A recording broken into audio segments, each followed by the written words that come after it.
Islamabad high court के justice Babar Sattar ने अदलिया में मुबैना मुदाखलत पर chief justice Islamabad high court Aamir Farooq साहब को ख़त लिखा है। उसमें उन्होंने कहा है कि ऑडियोली इस केस में सिक्योरिटी इस्टेब्लिशमेंट की तरफ से मुझे पैगाम दिया गया कि सर्विलेंस के तरीक़ाकार की स्क्रूटनी करने से पीछे हट जाओ।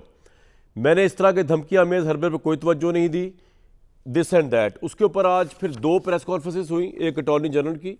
अटॉर्नी जनरल ने जो है वो इस ख़त के तासुर उभर के आया सामने, उसको रद्द किया। उन्होंने कहा कि जी कोई सिक्योरिटी इस्टेब्लिशमेंट की तरफ से डायरेक्ट पैगाम नहीं गया, मैं खुद गया था, मैंने ये डिस्कशन की थी जज साहब के साथ और ये कहा था कि ये मामला सर्वेलेंस का, जो इंटेलिजेंस एजेंसी की सर्वेलेंस का मामला एक नेशनल सिक्योरिटी की डोमेन में फॉल करता है, तो आप इसकी इन कैमरा अगर कर लेंगे समाअत तो बहुत मेहरबानी होगी, nothing more nor less than that. उसके बाद हुकूमत के दो वज़रा भी आए और उन्होंने आके जो है इसके ऊपर बहुत ज़्यादा ले दे की और उन्होंने कहा कि जी ये तो इस तरह नहीं, इस तरह नहीं, और ये कि इन कैमरा सेशन की बात हुई थी। और तारड़ साहब ने तो ये भी कहा कि जस्टिस बाबर ने ख़त से तासुर दिया कि अदलिया इदारों में मुदाखलत कर रही है, ऐसा नहीं हो रहा। मैं ये कहता हूँ जी अगर अदलिया के मामलात में मुदाखलत हो भी रही है, चले मैं इस प्रेमिसेस को मान लेता हूँ, पाकिस्तान तहरीक इंसाफ का भी ये प्रेमिसेस है, हमारे साथ मेरे तो बड़े हरदिल अजीज सरदार लतीफ़ खोसा साहब मौजूद हैं, उनका भी मान लेते हैं ये प्रेमिसेस है कि जी अदलिया मुदाखलत कर, अदलिया के मामला मुदाखलत हो रही है। हमने एक अरसा बैठ के रोना रोया, खोसा साहब साथ हुआ करते थे कि नवाज शरीफ साहब ने सुप्रीम कोर्ट के ऊपर उनकी दौर में जिस तरह हमला हुआ वो अदलिया में खुल्लम खुल्ला जारियत और मुदाखलत की इंतहा थी।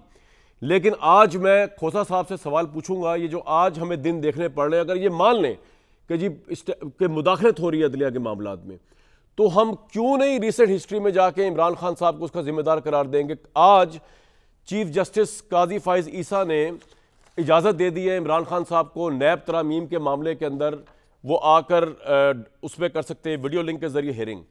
मैं पिछले 1.5 साल से कहता आया कि वो दिन आएगा जिस चीफ जस्टिस को इमरान खान साहब ने एक नाजायज़ केस के अंदर जलील किया, रुसवा किया, उस वक़्त की इस्टेब्लिशमेंट के कहने मुदाखलत वहाँ से स्टार्ट होती है।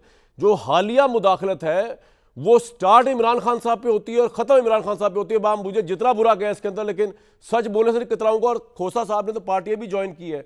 खोसा साहब इससे पहले तमाम हमारे शोज में आके इस बात पे तबर्रा करते रहे क्योंकि इंटायरली एंटी स्टैब्लिशमेंट लेफ्टिस्ट और लिबरल स्कूल ऑफ थॉट के आदमी रहे। खोसा साहब की शक्ल दिखाई, मुझे शक्ल देखूंगा तो मुझे खुशी होगी, तमन्नाई आएगी। तो खोसा साहब डिसएग्री नहीं कर सकेंगे, जो मैं फैक्ट्स अभी पढ़ के सुना रहा हूं। मैंने इमरान खान साहब प्राइम मिनिस्टर से कहा कि आपने जो केस बनाया है जस्टिस फाइज ईसा साहब के ऊपर, यह नाजायज़ केस है और आपने किसी कहने पे बनाया, इस्टेब्लिशमेंट के उस जमाने की कहने पे बनाया। तो इमरान खान साहब ने आगे से मुझे जवाब दिया कोर्ट इन कोर्ट के, अगर उनके कहने पे भी बनाया तो फिर भी क्या है, मैंने देखा कि ये है केस, फाइल में दम था, मैंने आगे भेज दिया। आज तारीख रिपीट होनी जा रही है, उसी फाइज ईसा के सामने इंसाफ की खातिर खड़े होंगे इमरान खान साहब। और ये मैं कहता आ रहा हूँ पिछले 1.5-2 साल से, इवन जब वो प्राइम मिनिस्टर तब भी।